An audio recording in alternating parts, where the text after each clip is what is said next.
Ito ang PEMDAS, parentheses, exponents, multiplication and division, addition and subtraction.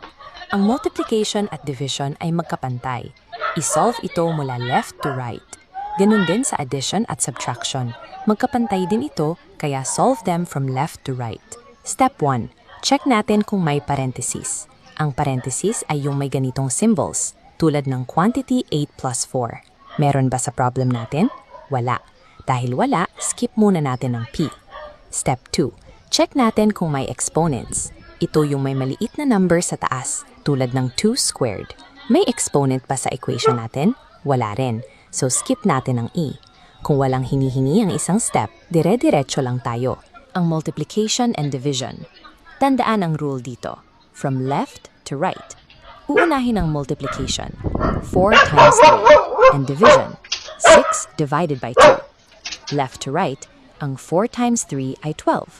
Equation natin, 8 plus 12 minus 6 divided by 2. Tapos, ang 6 divided by 2 ay 3. Ang problem magiging 8 plus 12 minus 3.